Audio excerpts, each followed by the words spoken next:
November 12, 1944. The Hurtgen Forest, Germany. A young German lieutenant named Friedrich Lengfeld stood in the frozen mud of a narrow forest road and listened. Somewhere beyond the tree line, past the minefield his own engineers had planted, an American soldier was screaming. The man had been there for hours. Lengfeld could not see him through the tangled black pines. He could only hear him, crying in a language he did not fully understand, calling for someone who was not coming. Lengfeld gave an order to the machine gun crew guarding the road. If American medics came to help that man, they were not to be fired upon. Then he waited. Nobody came. At 10:30 in the morning, Lengfeld made a decision that would cost him his life.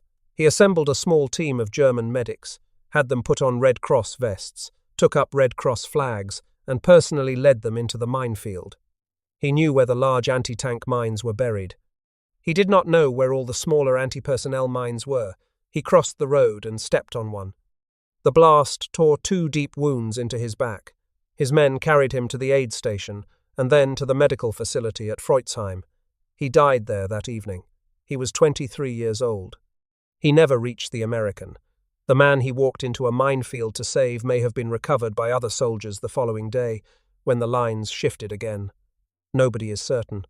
50 years later, in 1994, veterans of the 22nd Infantry Regiment, 4th Infantry Division, dedicated a memorial to Lengfeld at the Hurtgen War Cemetery. The plaque calls him a German officer of exceptional bravery and humanity and describes his death while trying to save the life of an American soldier. He did not die trying to save a comrade. He did not die completing a mission. He died trying to reach an enemy, because he had watched American medics long enough to understand what they were willing to do, and he could not ask less of himself. This is the story of what those medics did, and of what it looked like to the men on the other side of the wire. To understand why Friedrich Lengfeld walked into that minefield, you have to understand who the American combat medic was, what he carried, what he was legally permitted to do, and what he was absolutely not permitted to do. In the American infantry of World War II, the smallest medical unit at the front was the aid detachment attached to each regiment. A typical infantry battalion of roughly 400 to 500 men was supported by approximately 30 medics and aidmen. 2 or 3 of those men were assigned directly to each rifle company.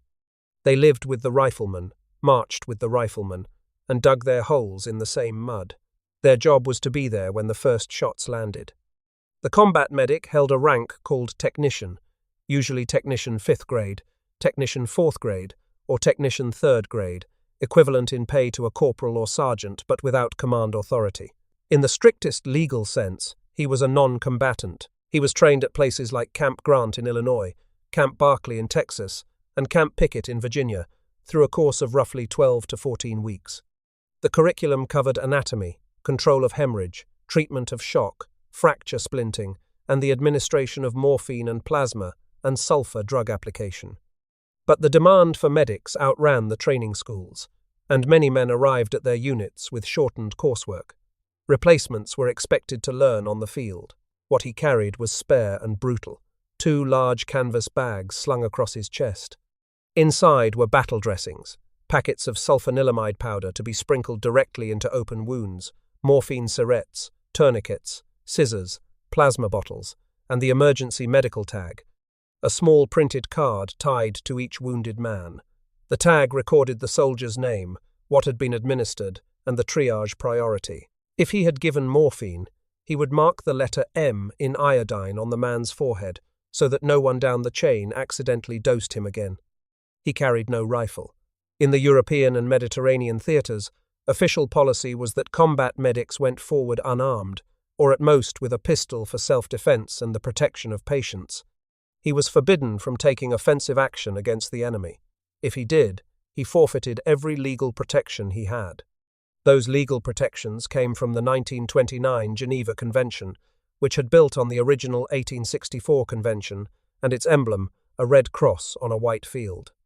That original convention, signed by 12 nations in Geneva, had established the most fundamental rule of modern warfare. The wounded man and the person helping him were to be left alone. Article 21 of the 1929 version protected medical personnel from attack while engaged in medical duties. Article 25 extended that protection to soldiers assigned as stretcher bearers. Article 29 specified that captured medical personnel were to be employed in medical work for the wounded. Article 8 made clear that simply being armed was not sufficient to strip a medic of his protection. He was protected unless he actively harmed the enemy. To make that protection visible on the battlefield, every American medical soldier carried a Geneva Convention identification card, a small booklet stamped with the text issued by the medical department. United States Army, in conformity with Article 21, International Red Cross Convention, Geneva, 1929. The card matched a serial number on his brassard, a white cotton band with a red cross stitched to the left sleeve above the elbow. Early in the conflict, the brassard and a small red cross on the helmet were considered sufficient. After the casualties in Sicily, Italy, and Normandy made clear how easily the symbols were missed in the chaos of battle, medics began painting larger and larger red crosses on their helmets. By 1944, most aidmen in the European theatre wore red crosses inside white circles on all four sides of the standard infantry helmet. They were not hiding the symbol, they were making it bigger. That choice tells you something essential about these men. When shot at, they did not respond by concealing what they were. They responded by making themselves more visible. The casualty figures bear out the risk.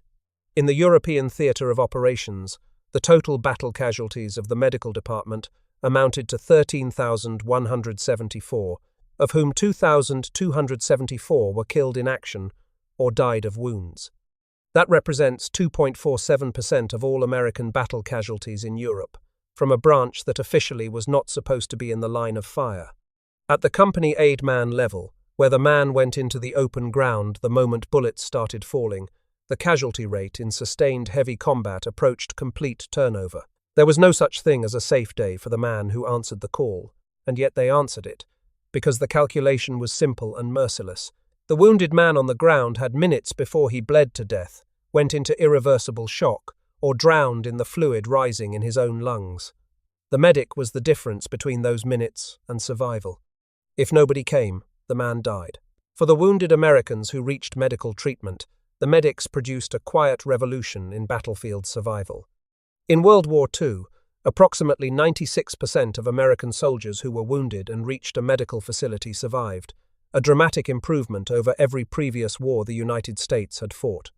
The medics who ran forward in the first minutes, before the litter bearers and the ambulances and the surgeons could reach a man, were the reason that chain existed at all. Their hands were the first link, and without that link, nothing further worked. That improvement did not happen by accident. Before the war, the Army Medical Department had studied why men died of wounds and concluded that the critical interval was the time between the wounding and the first treatment.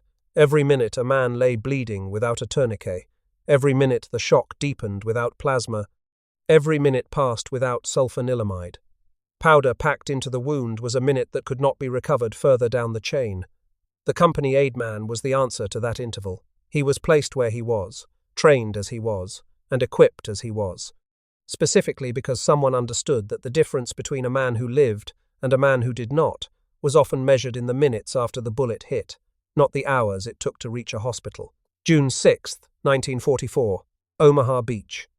Staff Sergeant Arnold Ray Lambert was a 24-year-old medic leading the medical section of the 2nd Battalion, 16th Infantry Regiment, 1st Infantry Division, the unit known as the Big Red One. He was in the first wave of the Normandy landing. Before that morning, he had already earned a Silver Star in Tunisia in 1943 for running through German lines to recover trapped men. He had 3 Purple Hearts from North Africa and Sicily. None of that prepared him for what was waiting on the beach. Of the men in his landing craft, only a handful survived the day. The rest were dead before they reached shore. Lambert was shot through the right arm in the surf. Behind a concrete obstacle on the sector known as Easy Red, he set up an improvised aid station and began treating wounded men while bullets struck the obstacle and the sand around him. He worked through the morning, treating man after man. During one of his trips back into the surf to drag out another wounded soldier, a landing craft ramp dropped on him, pushed him to the bottom, and broke his back. He was pulled out by another soldier and evacuated. He earned a Silver Star for those hours on the beach. In his memoir, published in 2019 and titled Every Man a Hero, Lambert wrote that he did what he was called to do. He was proud of that job and remained so. But he was always an ordinary man, he said, not one who liked being at the head of a parade. His job now was to remember, not for his own sake, but for the sake of others. The memoir became a New York Times bestseller. Lambert died in April 2021 at the age of 100. He was not alone on that beach. Private First Class Charles Norman Shay had been raised on Indian Island, Maine, as a member of the Penobscot Nation. He was 19 years old on D-Day, a medic in Company F of the same regiment, the 16th Infantry. He waded through chest-high surf and repeatedly returned into the water under direct German fire to pull wounded soldiers out of the rising tide. His best friend, Private Edward Morozowitz, was struck down on that beach. Shay recounted years later that Morozowitz had a wound he could not treat because he did not have the right instruments. He was bleeding to death, and Shay knew it. He tried to comfort him. He tried to do what he could. Morozowitz died in his arms on the sand, and Shay kept working. He earned the Silver Star for those hours. He was captured by German forces in March of 1945 and liberated within weeks. In 2007, he received the French Legion of Honor. He spent his last years in Normandy, near the beach where his friend had died, and made it his work to ensure the men who fell there were remembered. One of the last surviving medics from the first wave at Omaha Beach, he died in December of 2025 at the age of 101. What those two men did on June 6, 1944, was not exceptional within the world of the combat medic. It was what the job required. Across the Norman hedgerow country that summer, across the mountains of Italy and the coral islands of the Pacific, men wearing red crosses on white armbands were making the same calculation, over and over. In the seconds after the shooting started, the wounded man on the ground cannot wait, so someone moves. In the small Norman village of Angoville Plain, 6 miles inland from Utah Beach, that calculation produced one of the most extraordinary episodes of the entire war in Western Europe. Technician 5th grade Robert Wright, from Ohio, and Private Kenneth Moore were both medics with the 2nd Battalion, 501st Parachute Infantry Regiment, 101st Airborne Division. They had parachuted into Normandy in the early hours of June 6, 1944, and by midday they had turned the 12th century church of Saints Cosmas and Damian in Angoville Plain into an aid station. Over the next 72 hours, they treated approximately 80 wounded men, Americans, Germans, and at least one French child, on those wooden pews, side by side, without distinction of uniform or nationality. The village changed hands multiple times. When German forces drove the Americans out on the night of June 6th to 7th, Wright and Moore refused to leave their patients. When a German officer entered the church, the two medics insisted that any soldier who came inside had to leave his weapon at the door. The German officer complied.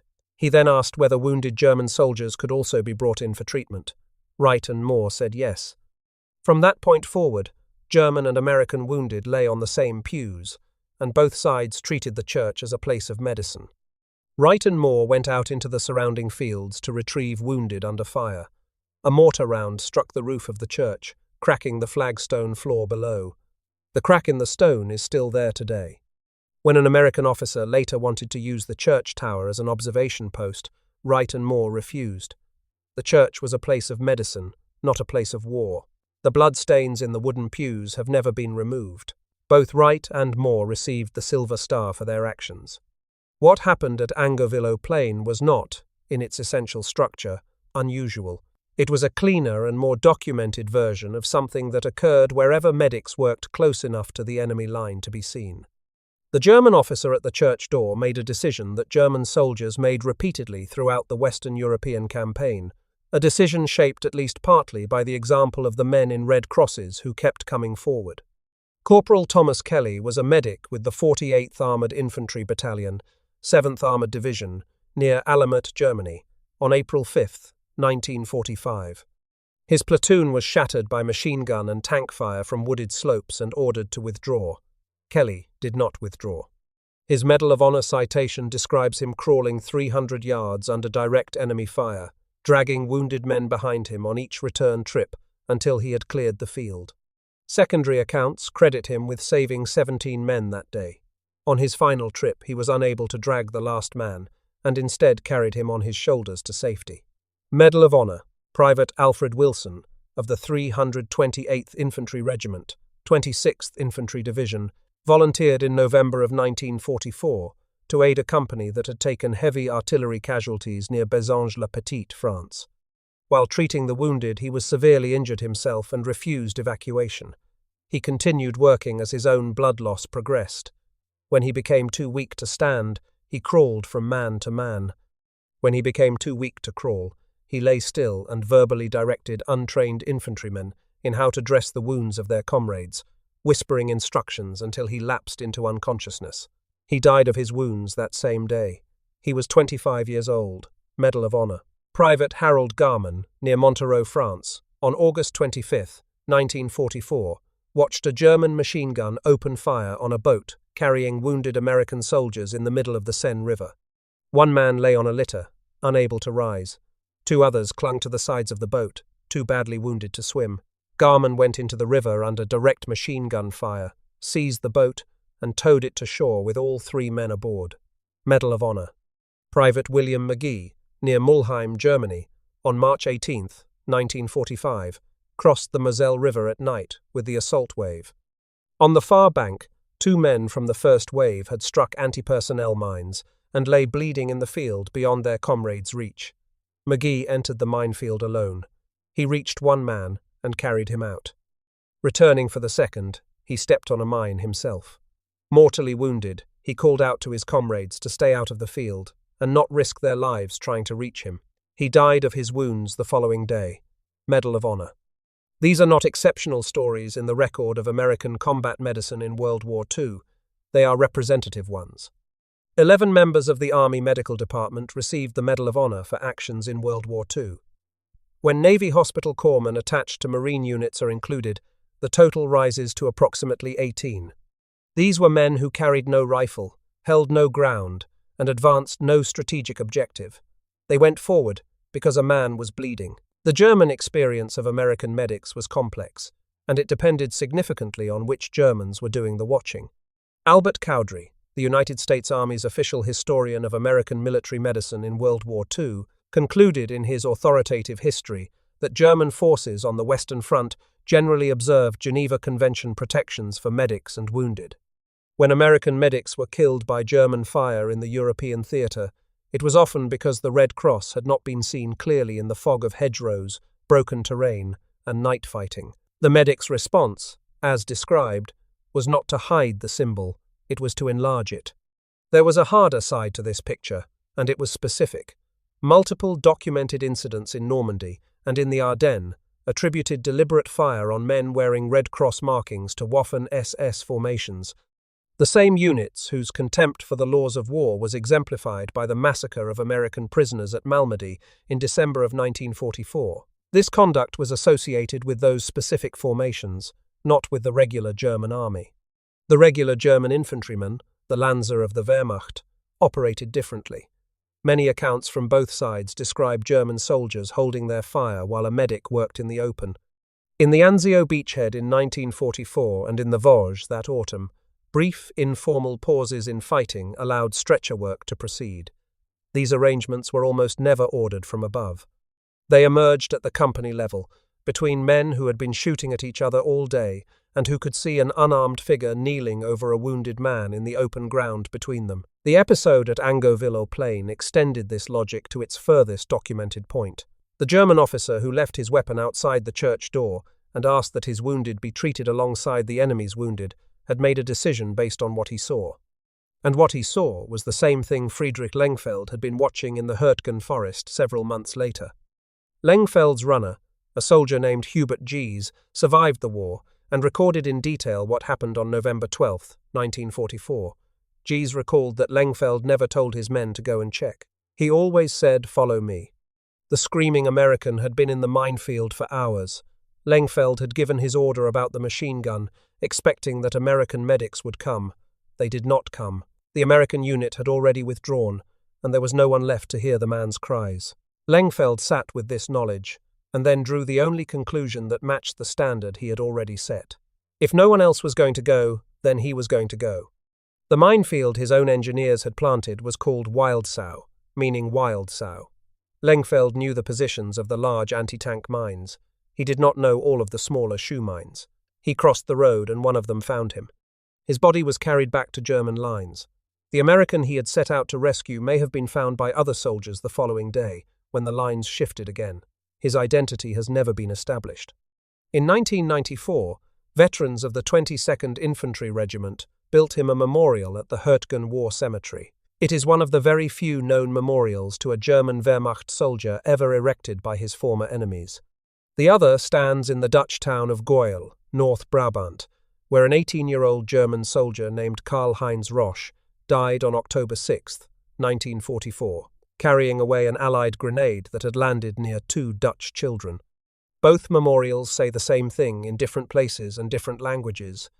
The man we are remembering did something the war did not ask of him.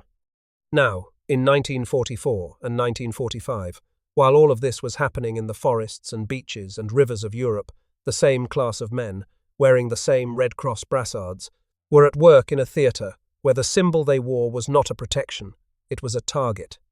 Japan had signed but not ratified the 1929 Geneva Convention and refused to consider itself bound by its provisions. At the Tokyo War Crimes Tribunal after the war, this refusal to observe the convention's protections became part of the documented record of Japanese conduct. On the battlefield, the consequences were direct and deadly. Japanese soldiers routinely fired on men wearing red crosses. The call for a medic, which in the European hedgerows brought a man running toward you, in the Pacific, was used as a targeting signal. Snipers learned to wait for the shout and fire at the movement that followed. Marines and soldiers learned not to shout the word. They learned to call for the doc by name, or by quiet gesture, anything that did not reveal his position. American medical personnel in New Guinea and the Philippines smeared mud over the red and white symbols on their helmets and vehicles to avoid drawing fire. Some portable surgical hospitals that had gone forward expecting to operate as non-combatant facilities began issuing rifles to their staff after losing unarmed personnel to deliberate attacks. The Geneva Convention offered no protection in the islands. The medics went forward anyway. Navy hospital corpsmen attached to Marine rifle companies on Peleliu, Iwo Jima and Okinawa advanced with the same refusal to stop that their army counterparts showed in the hedgerows and forests of Europe. They did so knowing that the symbol on their helmet would not protect them. They did so because the man on the ground still needed someone. Pharmacist's mate second class George Wahlen was a Navy hospital corpsman attached to the 2nd Battalion, 26th Marines, 5th Marine Division, on Iwo Jima. He was wounded by grenade fragments on February 26, 1945, and refused evacuation. When the corpsman in an adjacent unit was killed, Wahlen crossed to that unit under fire and treated 14 of their wounded. He continued treating men over the days that followed, was wounded twice more, and on March 3rd, with a wound to his foot that left him unable to walk, he crawled approximately 50 yards across open ground to reach another wounded Marine. Medal of Honor. Hospital Apprentice First Class.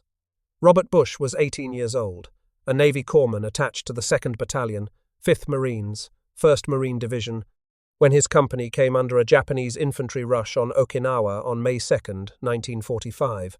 Bush was administering plasma to a wounded Marine officer when the attack came. He held the plasma bottle aloft with one hand and drew his pistol with the other, firing into the attacking soldiers until his ammunition was gone. He lost his right eye to a grenade blast during the fight. He refused evacuation until his patient was stable. Medal of Honor. Bush was the youngest member of the United States Navy in World War II to receive that decoration. The Pacific medic wore his Red Cross anyway, because it still mattered to the men beside him. But he knew, with a certainty his counterparts in Europe did not always have to confront, that it would not stop a sniper. And yet, in that theatre, one man did what no one before or since has done under those conditions. Private First Class Desmond Doss was from Lynchburg, Virginia. He was a Seventh-day Adventist who had enlisted on April 1, 1942. From his first day in uniform, he refused to carry a weapon and refused to work on Saturday, which his faith set apart as the Sabbath.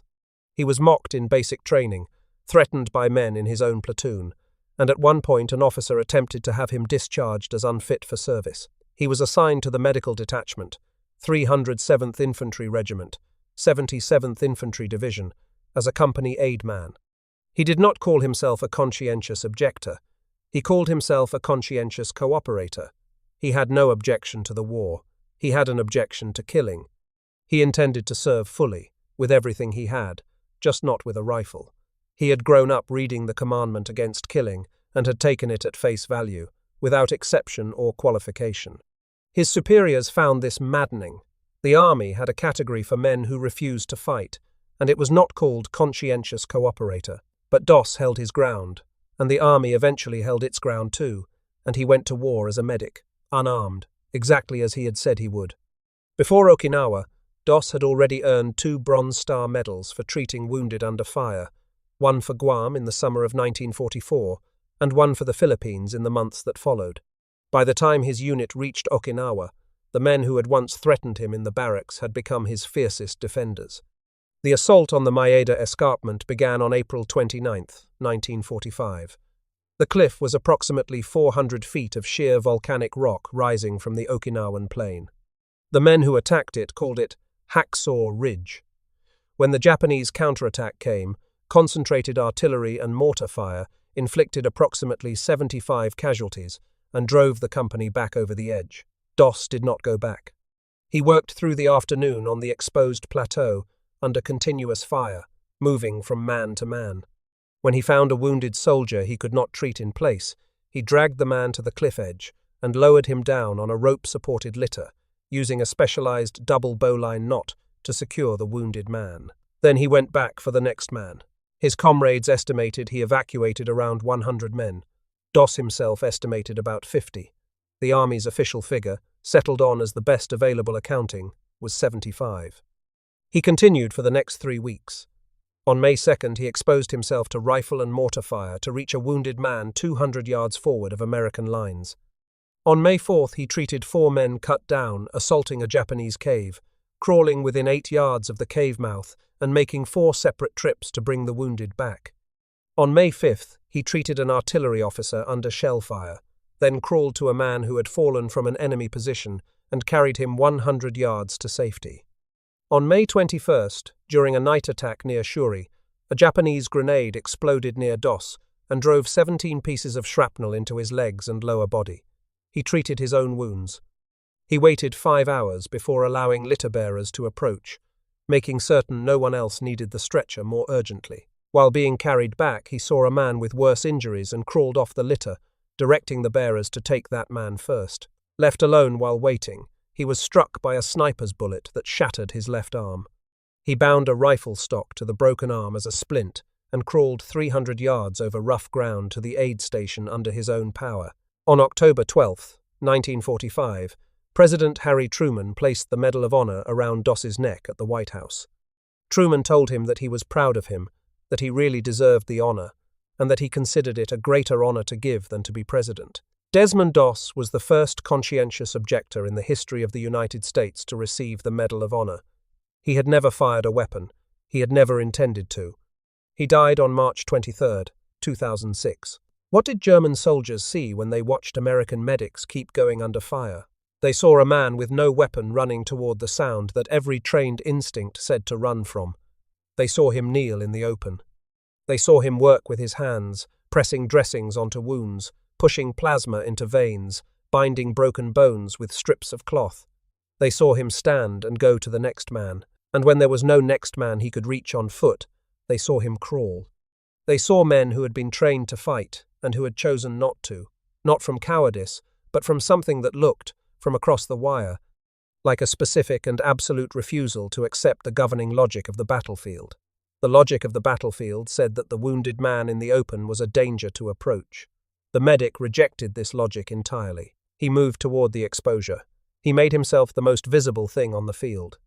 Albert Cowdery, summarizing the experience of German soldiers on the Western Front through dozens of accounts and post-war interviews, observed that what struck the regular German infantryman was not simply the medic's courage. Courage was common on both sides. What struck him was the medic's calm. The medic was not in the grip of a battle frenzy, not carried forward by the momentum of an assault. He was moving with deliberate purpose.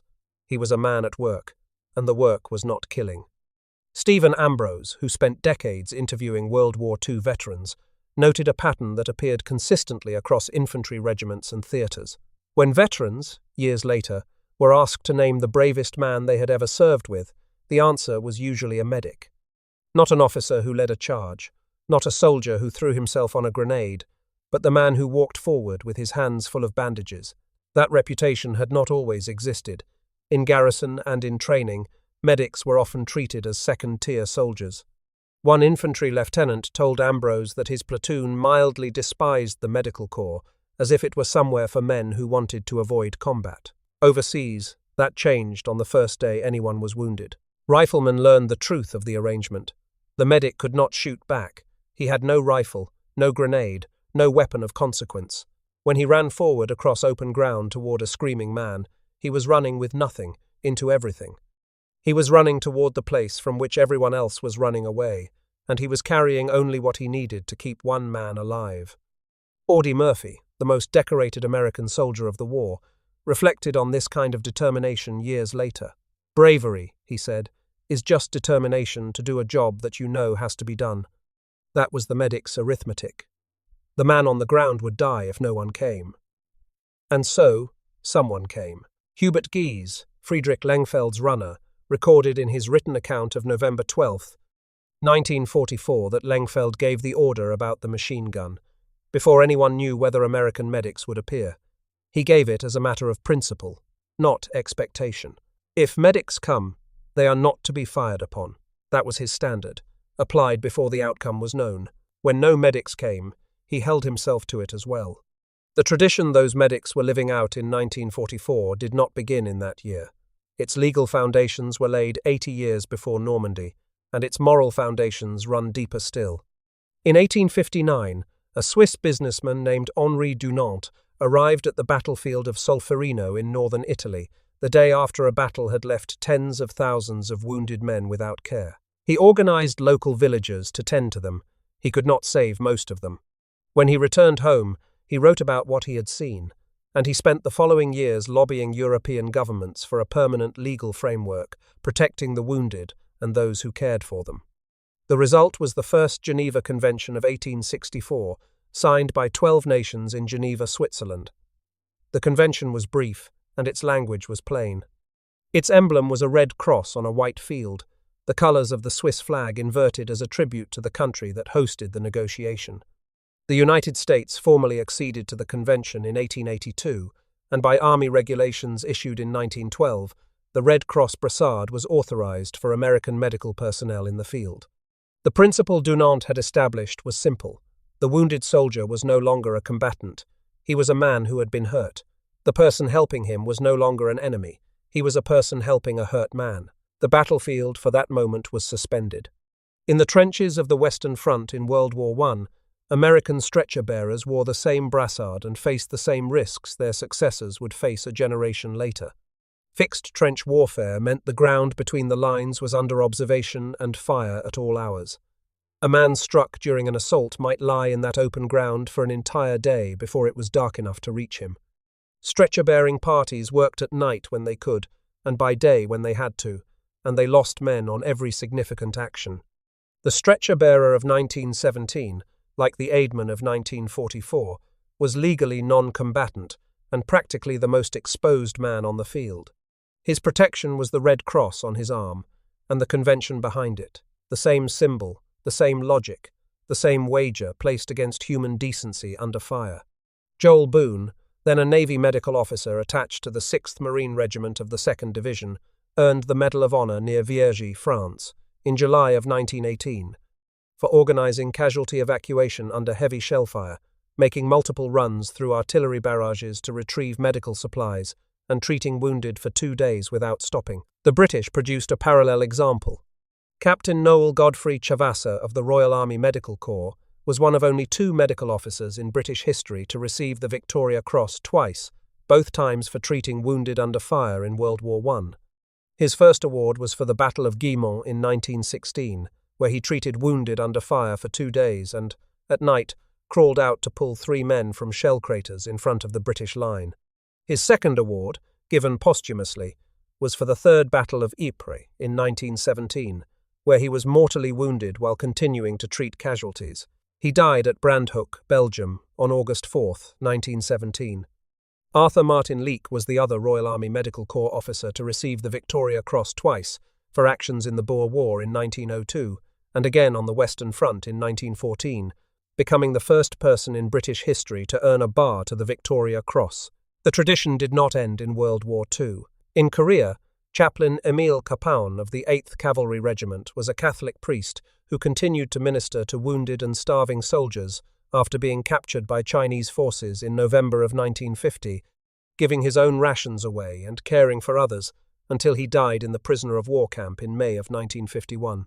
He received the Medal of Honor in 2013. In Vietnam, 2 men who, like Desmond Doss, refused on grounds of conscience to carry a weapon, received the Medal of Honor for treating wounded under fire. Thomas Bennett and Joseph Lapointe both received their awards posthumously. Specialist 5 Clarence Sasser treated wounded men in Din Tuong Province in the Mekong Delta on January 10, 1968, for approximately 5 hours, while severely wounded himself, unable to stand, crawling from man to man across flooded terrain. Medal of Honor. In every conflict, in every terrain, the arithmetic is the same. The wounded man will die if no one comes. Someone comes. In World War II, the American medical system moved hundreds of casualties a day through a chain that stretched from the aid man's hands at the front to the surgeon's miles behind the lines. The company aid man, unarmed, crouching over a bleeding man in the open, was the first link in that chain. Without him, nothing further worked. 11 men from the Army Medical Department received the Medal of Honor in World War II. Combined with the Navy hospital corpsmen who served alongside Marines, approximately 18 medical personnel earned that decoration across the Pacific and European theatres. They were unarmed, or nearly so, and they accumulated a disproportionate share of the nation's highest military honour. Medical personnel have earned the Medal of Honor at rates far beyond their numbers in every major American conflict, from the Civil War to the present. What has not changed is the thing they were doing. They were going toward the man on the ground. The memorial at the Hurtgen War Cemetery was dedicated on October 7, 1994, 50 years after the mine went off in the frozen German forest. The veterans who gathered that day had spent half a century carrying the memory of what that campaign had cost. They raised the stone because Friedrich Lengfeld had done what they understood, in their bones, a soldier is supposed to do. He had gone toward the man who needed him. The fact that the man wore a different uniform made what he did harder to explain and, in their judgment, more worth remembering. The plaque calls him a German officer of exceptional bravery and humanity. What it does not say, and what the men who built it understood without saying, is that his bravery was a mirror. It reflected something he had seen in his enemies, men who came forward unarmed, in the open, every day, for the length of the war. The bloodstains are still in the pews at Angervillo Plain. The mortar's mark on the church floor is still there. The beach at Normandy is peaceful now, and the Hurtgen Forest has grown back over the ground where men died in the mud and the cold. The record stands. 2,274 American medical personnel were killed in action or died of wounds in the European theatre alone. More were lost in the Pacific. At the company aid man level, in sustained heavy fighting, the casualty rate approached complete turnover. The men who replaced the men who had fallen went forward the same way, wearing the same symbol, carrying the same bags, answering the same call. That call is the oldest thing in the story. Long before the treaties and the Red Crosses and the conventions, before any legal framework existed to protect the man who helped the wounded, there was only the fact of someone lying hurt on the ground, and the question of whether anyone would go to him. The medics answered that question the same way across every theatre, every beach, every forest, and every island. Not because the law required it, and not because they believed themselves invulnerable, but because the man on the ground was going to die if no one came, and they had already decided, before the shooting started, that they were someone who would go. Friedrich Lengfeld heard an American screaming in a minefield and understood that the answer to that question was yes. He had learned it by watching the men in Red Crosses. He had made it his own. And on a November morning in a German forest, with no medics coming and a wounded man crying in the cold, he went, "The forest is quiet now. The mine that killed him is long gone, along with the road, the wire, and the men who fought over that frozen ground. What remains is the stone, and the name on it, and the reason it was put there by the men who had been on the other side of the wire. They built it for the same reason the medics kept going, Because some things are worth doing even when the war says otherwise. Because someone was hurt and someone had to go.